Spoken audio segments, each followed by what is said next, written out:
যদি এମାନଙ୍କ কথা সত তাহলে আমাকে সবু অক্সিজেন কোম্পানি বন্ধ করিয়া পড়িব।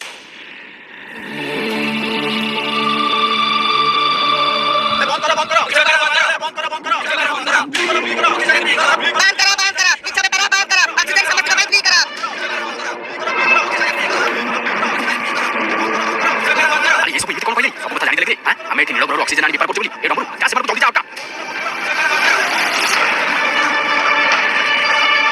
ସବୁ କଣ କରୁଛ? ଏତେ ବର୍ଷ ହେଲା ଅକ୍ସିଜେନ କିଣୁଥିଲ, କାହାର କିଛି ଅସୁବିଧା ହଉନଥିବ। ଆଜି ସମସ୍ତଙ୍କୁ ଫ୍ରି ଅକ୍ସିଜେନ ଦରକାର ନାଇଁ?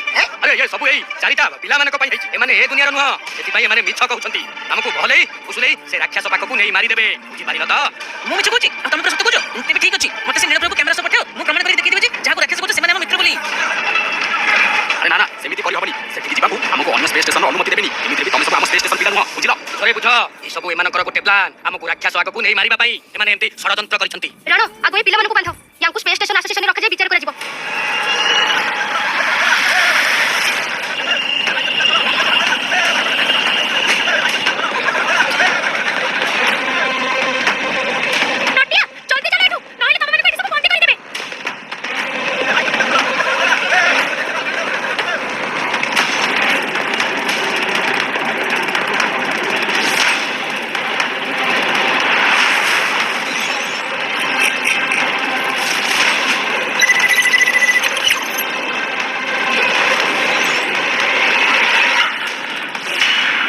ସେ ତ ସେଠି ଏକୁଟିଆ ନ ଖାଇ ପିଇକି ମରିଯିବ, ଆଉ ତମକୁ ସବୁ ଏଠି ମହାକାଶକୁ ଫିଙ୍ଗି ଦିଆଯିବ। ମୋର ବିଶ୍ୱାସ ଅଛି ନଟିଆ ନିଶ୍ଚୟ ସଫଳ ହେବ, ଆଉ ଆମେ ସବୁ ସତ ଜାଣିପାରିବୁ।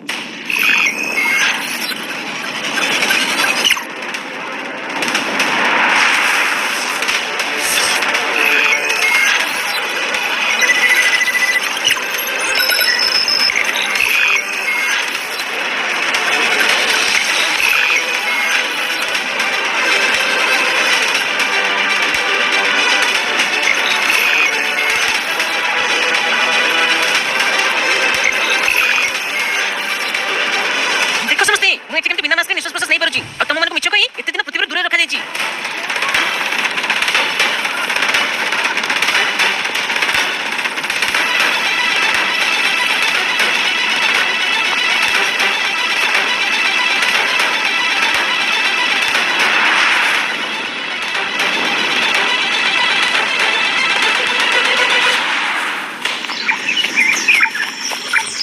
ରାଣ ଏଇଠି ଆମେ ଅକ୍ସିଜେନ ବେପାର କେମିତି କରିବା? ଆଉ ଆମେ ଏଠି ଛେନା ବେପାର କରିବା। ଆମ ୟୁନିଭର୍ସ ଭଳିଆ ଏ ୟୁନିଭର୍ସ ବି ତମେ ଗାଡ଼ି ପାଇଗଲା।